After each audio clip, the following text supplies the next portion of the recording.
இஸ்லாமிய பொருளாதாரம் உடைய ஒரு அடிப்படையான சில விஷயங்களை நாம் ஆரம்பத்தில் புரிஞ்சு கொள்ள வேண்டும். இந்த பொருளாதாரங்கிறது எல்லாத்துக்குமே தேவை. இன்னைக்கு முஸ்லீமாக இருக்கணும்னு இல்லை, மனிதனாக பிறந்த அத்தனை பேருக்குமே பொருளாதாரம் மிக முக்கியத்துவம் வாய்ந்தது. பொருளாதாரத்தை கொண்டு தான் உலகமே இயங்கி கொண்டிருக்குதுன்னு சொல்லுவாங்க. முஸ்லீம்களுக்கும் அப்படித்தான். அல்லாஹுடைய நம்பிக்கையுடன், அல்லாஹ்வின் மீதுள்ள தவக்கலுடன் பொருளாதாரம் ஒரு முக்கியமானது அப்படிங்கிறது இஸ்லாமும் மறுக்கிறதில்லை. கண்டிப்பாக இந்த காலத்தில் மால் அவ்வளோ முக்கியமாக இருக்குது. அதனால தான் அல்லாஹு தஆலா குர்ஆனில் மாலை பற்றி சொல்லும் பொழுது வலா துஅத்து சுஃபஹாஅ அம்வாலகுமுல்லதி ஜஅலல்லாஹு லகும் கியாமன், வலா துஅத்து சுஃபஹாஅ அம்வாலகுமுல்லதி ஜஅலல்லாஹு லகும் கியாமன். சூரா அன்-நிசாவுல அல்லாஹ் சொல்லியிருக்கிறார் இந்த வசனத்தில். மாலை பற்றி அல்லாஹ் சொல்கிற விஷயம் என்ன, இங்கே உங்களுடைய வாழ்க்கை கேந்திரமாக அல்லாஹ் அதை ஆக்கியிருக்கிறான், அதை ஊதாரிகளிடத்தில் கொடுத்துடாதீங்கன்னு நல்லா சொல்கிறோம். மால் நீங்கள் பாதுகாக்க வேண்டிய ஒன்று, ஊதாரிகளிடத்தில் கொடுத்துடாதீங்க. ஜஅலல்லாஹு லகும் கியாமன், உங்களுடைய வாழ்க்கையை நிலைநிறுத்தக்கூடியது, நிலைநாட்டக்கூடியது. அதே மாதிரி ஹதீஸிலையும் ரசூலுல்லாஹி ஸல்லல்லாஹு அலைஹி வஸல்லம் அவர்களின் மூலமாக அறிவிக்கப்பட்டிருக்குது, மன் குத்தில தூன மாலிஹி ஃபஹுவ ஷஹீதுன், யார் தன்னுடைய பொருளாதாரத்திற்காக கொல்லப்பட்டாரோ அவர் ஷஹீது.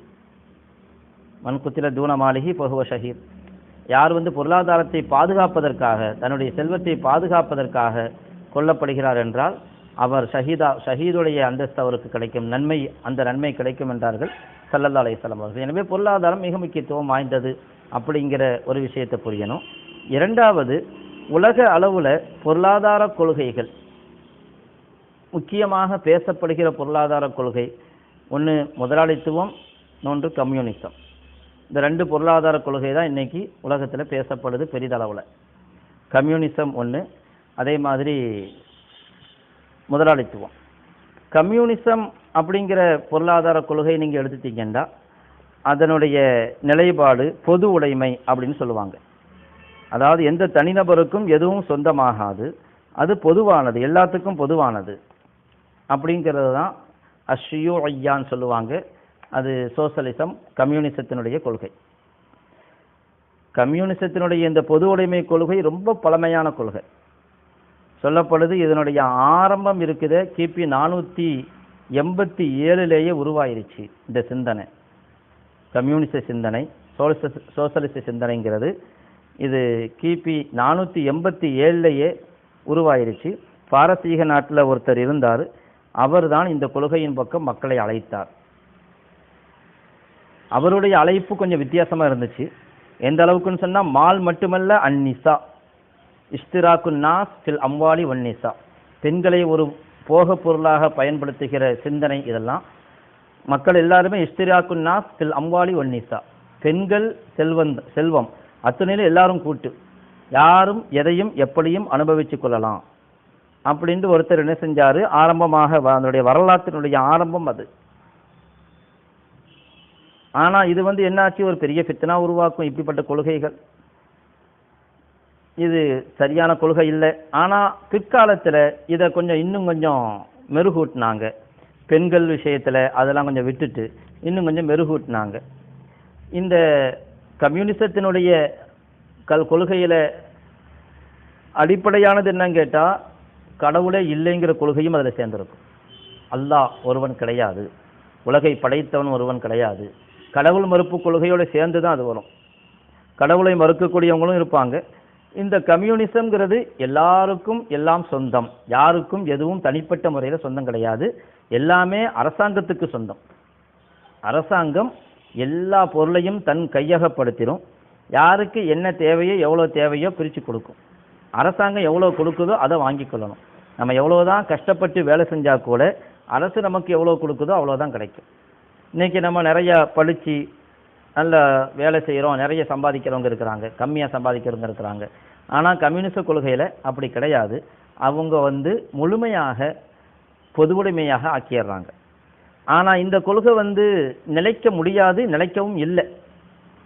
கம்யூனிசம் இன்னைக்கு உலக அளவில் தோற்று போச்சு. கம்யூனிசம் கொள்கையாக இருந்துச்சு, ஆனால் அந்த கொள்கையை கொண்டு போய் தத்பீக் செய்யும் பொழுது, தத்பீக், அதாவது அதை நடைமுறைப்படுத்தும் பொழுது, ஒரு அரசாங்கம் எடுத்து அதை நடைமுறைப்படுத்த ஆரம்பிக்கும் போது தான் தெரிஞ்சிச்சு அதில் பல சிக்கல் இருக்குதுண்டு. அதனால் கம்யூனிசம் 70 வருஷத்திலேயே தோற்று போச்சு, சோவியத் யூனியன் தோல்வி அடைஞ்சிருச்சு. இன்றைக்கும் கூட கம்யூனிச நாடுகளாக கருதப்படுகிற சைனாவாகட்டும் ரஷ்யாவாகட்டும் அங்கேயெல்லாம் அந்த கம்யூனிஸ்ட் பொருளாதார ரீதியாக அந்த கம்யூனிசத்தினுடைய கோட்பாடுகள் முழுமையாக செயல்படுத்துறது கிடையாது, செயல்படுத்த முடியாது. எல்லாருக்கும் மத்தியில் முசாவாத், எல்லாம் சமம், யார் எப்படி உழைச்சாலும் எல்லாரும் சமம்தான் அப்படிங்கிறதையெல்லாம் அவங்களால சொல்ல முடியாது, நடைமுறைப்படுத்த முடியல. இது ஒரு கொள்கை. இன்னொரு கொள்கை இருக்குது, முதலாளித்துவ கொள்கை. முதலாளித்துவ கொள்கைக்கு தலைமையாக இருக்கிறது அமெரிக்கா. முதலாளித்துவ கொள்கையில் என்ன சொல்லுவாங்க, எல்லாமே தனி உடைமைங்கிறது அதில் முக்கியத்துவப்படுத்தி பேசுவாங்க. முதலாளித்துவ கொள்கையில் தனி உடைமை தான் அதில் முக்கியத்துவப்படுத்தப்படும். அதாவது அந்தந்த நபர்களுக்கு அவங்கவுங்க எதையும் சம்பாதிக்கலாம், எதையும் எப்படியும் சம்பாதிக்கலாம், அவங்கவுங்க உரிமை அதில் இருக்குது அப்படிங்கிறது தான் முதலாளித்துவம். இப்போ என்ன ஆகும் இதனால்? எப்படி ஷுஐப் அலைஹிஸ்ஸலாம் உடைய சமுதாயத்தினர்கள் என்ன செஞ்சாங்க கேட்டாங்க. குர்ஆன்ல அல்லாஹ் சொல்லுவான், அஸலாத்துக தஅமுருக அன் நத்ருக மா யாபுது ஆபாவுனா அவ் அன் நஃஅல ஃபீ அம்வாலினா மா நஷா. இது ஷுஐப் அலைஹிஸ்ஸலாம் உடைய சமுதாயம். அல்லாஹ் தஆலா குர்ஆன்ல ஷுஐப் அலைஹிஸ்ஸலாம் உடைய சமுதாயம் அழிக்கப்பட்டதற்கு அவங்க இணை வைப்பை மட்டும் காரணமாக சொல்லலை, பிரத்யேகமான காரணமாக சொன்னது பொருளாதார குற்றம். அவங்க பொருளாதாரத்தில் சுயநலம் பார்த்தாங்க. எங்கள் இஷ்டப்படி நாங்கள் செலவு செய்வோம், நாங்கள் எப்படி வேணாலும் சம்பாதிப்போம், எப்படி வேணாலும் செலவு செய்வோம், யாருடைய பொருளையும் அபகரிப்போம், நாங்கள் நிறுத்து கொடுத்தா குறைவாக கொடுப்போம், வாங்கினா அதிகமாக வாங்குவோம், இப்படியெல்லாம் அவங்களுடைய கொள்கை இருந்துச்சு. அதைத்தான் ஷுஐப் அலைஹிஸ்ஸலாம் அவங்களை பார்த்து கேட்டாங்க அந்த மக்கள், அஸ்ஸலாத்துக தஅமுருக அன் நத்ருக மா யாபுது ஆபாஉனா அவ் அன் நஃஅல ஃபீ அம்வாலினா மா நஷா.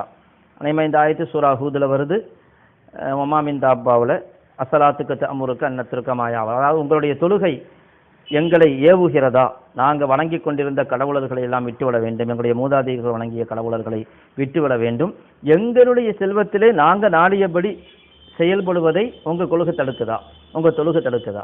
அப்போ எங்கே செல்வோம், எங்கள் இஷ்டத்தை நடப்போம் அப்படின்னு சொன்னாங்க. இது ஒரு வகையான முதலாளித்துவ சிந்தனை. இந்த முதலாளித்துவ சிந்தனை தான் இன்னைக்கு உலகம் முழுக்க வியாபித்திருக்குது. உலகம் முழுக்க அர் ரஸ்மாலியான்னு சொல்லுவாங்க. அர் ரஸ்மாலியாங்கிற இந்த முதலாளித்துவம் தான் இன்னைக்கு காலிபாக உலக அளவில் வியாபித்திருக்குது. தங்களை முதலாளித்துவ நாடுன்னு சொல்லாவிட்டாலும் கூட அங்கே முதலாளித்துவம் இருக்கும். இதனால் என்ன நடக்கும் அப்படின்னா, வட்டி ஹலாலுன்னு சொல்லுவாங்க, சூதாட்டம், பதுக்கல், ஏமாத்துறது, என்ன வேணாலும் நடக்கலாம், அவங்கவுங்க இஷ்டத்துக்கு எது வேணாலும் செய்வாங்க. சட்டமெல்லாம் போட்டு தடுத்தா கூட அந்த சட்டத்தின்படியெல்லாம் எல்லாம் மொத்தமாக முதலாளிகள், அதாவது பெரும் பணக்காரர்கள் ஒட்டுமொத்த சந்தையும் கையில் வச்சுக்குவாங்க. அதனுடைய விலை நிர்ணயம் எல்லாம் அவங்க கையில் தான் இருக்கும். இது முதலாளித்துவம். இந்த முதலாளித்துவத்தினுடைய கொள்கையும் இன்று மக்களுக்கு ஒரு பெரிய நஷ்டத்தை, இன்னைக்கு விலைவாசி உயர்வு, தாறுமாறாக உயர்வு, குறுகிய காலத்திலேயே பெரிய மாற்றம் ஏற்படுவதற்கெல்லாம் அதிமுக்கியமான காரணம் அது இந்த முதலாளித்துவ கொள்கையினால தான். இதுக்கு ரெண்டுக்கும் மாற்றாக அல்லது ரெண்டுக்கும் மத்தியில் இஸ்லாமிய பொருளாதார கொள்கை இருக்குது. அந்த இஸ்லாமிய பொருளாதார கொள்கையின் மூலமாக விளங்கி கொள்ள முடியும் சோசலிச கொள்கையினுடைய நஷ்டங்கள் என்ன, முதலாளித்துவத்தினுடைய கொள்கையின் நஷ்டங்கள் என்ன அப்படிங்கிறத நம்ம விளங்கி